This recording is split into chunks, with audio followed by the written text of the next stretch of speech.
Good morning, everyone, and welcome to Northeast Current. I'm Charlie Charlesworth, your host. Today we're going to talk about an item that is so very important in today's events. We're going to talk a little bit about our returning veterans and how important it is that we support them. We're joined today with Mr. Timothy Grossman, and Mr. Grossman is the Supervisory National Service Officer for the Disabled American Veterans, as many of us know as the DAV. DAV, you're probably most recognized by those the vans that we see on the street picking up veterans to take them to the hospital, the DAV vans. And also they have these great mobile offices that have DAV on the side. So that's probably you and I, we most recognize. But they have a lot of other programs, and we're going to talk a little bit about those programs today. Mr. Grossman and I are both veterans, and so we have experience. I know a little bit about the VA system and the VA hospitals, and we're going to talk a little bit about that now. Timothy, tell us a little bit about how you got involved personally with the DAV. Well, I spent about 7 years in the United States Army in the infantry. I loved my career in the military, and I loved being an infantryman. I did 2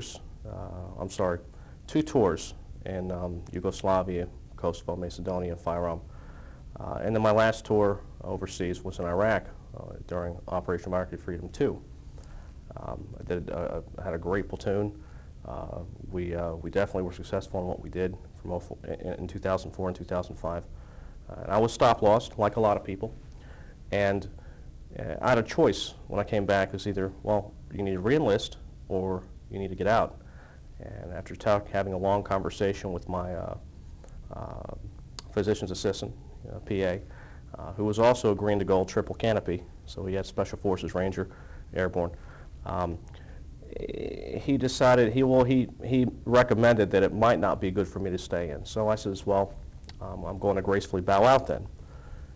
I went, got out of service, and I started going to college, and I found a service officer to help me with my VA claim, and he walked me through the process and also dealt with my anxiety and my lack of understanding, and really helped me get from point A to point Z. I was so just absolutely amazed and grateful. I says, well, you have such a commendable career. How do I do what you're doing? He referred me to the DAV National Service Office. I had a few interviews. I submitted resumes. I did a few follow-up letters. I was very persistent. I really wanted to work for DAV. I read their congressional testimony on the Hill. I knew what it was going to be like going through their 2,600 some odd hours of training. And so I finally got an opportunity to go down to the headquarters in Washington, D.C. I got interviewed, and I went through a 16-month training program, college courses, in medical terminology, legal writing, anatomy and physiology, the whole 9 yards. And that's 5.5 years later, and I'm still doing it, and I really love it, and I think that what we do is just, you can change people's lives, and you can do that for the better if you put your heart into what you're doing and you utilize everything that we have to offer in helping our clients. So, I myself am a disabled veteran, and I know how important the job is that the DAV does. I know that at the end of every war, and I've been around for quite a few of them. I'm a service brat. My father was a Marine. My grandfather was a Marine. I've always been around that element.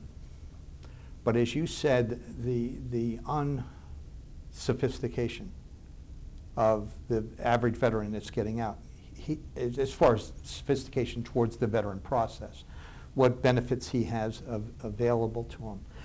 I know that at the end of every war, there's a tendency of our government to start making cutbacks And one of the places they always seem to want to make cutbacks is the VA.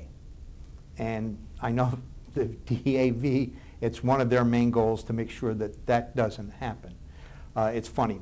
The war is out of our mind. We're no longer thinking about it. Now we want to cut back on those services that we promised those veterans that they would have. The DAV makes a marked difference in what happens in situations like that. You know, part of what we do is not just claims representation and helping walk through the VA process.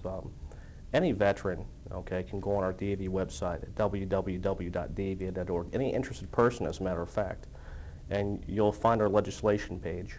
And we've had a tagline called Stand Up for Vets. And you can look at our pending legislative issues, and you can even email your congressman, your elected officials, local elected officials. You're absolutely right. DAV is absolutely against the sequestration of VA benefits and VA entitlement programs. It's not a handout. It's not something that, you know, these veterans and their families did not earn through service to their country. So there should be no reason why they target veterans to balance the budget when there's so many other fraud, waste, and abuse type issues out there where people are throwing, you know, $1.2 million parties for, you know, I mean, we know what happens. And to balance the budget on the backs of a veteran who needs the medical care, who needs the services being provided that we can help them obtain, that needs I mean, you're not going to get rich getting a VA check for a disability. It's just not going to happen. It's not what it's meant there for. It really provides maybe a standard of living, minimal maybe, okay? We've taken people in the Stand Up for Veterans, not the Stand Up for Veterans, the Philadelphia stand down and the stand downs across the country, where the homeless veterans are filtered in and the VA people are there, were there. We've taken people who had nothing and been able to help them restore standard of living to a life that they didn't have for many, many, many, many years. So the VA is, you know, the veterans community and the Department of Veterans Affairs healthcare system and the benefits system is not the place to be looking to target cuts, that's for sure. No. Timothy, probably a question that's on a lot of veterans' minds. I'm not a member of the DAV, but can I go to them for help with my claims or anything like that? Absolutely. So there's a difference between membership and what we need for representation. We don't require anyone to be a member of DAV before we'll help them. We always encourage membership. I'm a life member, as are all my staff. But to be clear, they don't have to be a member for us to help them. They just have to we'll have to work together so we can do what we can to help, you know, address their issues. That's it.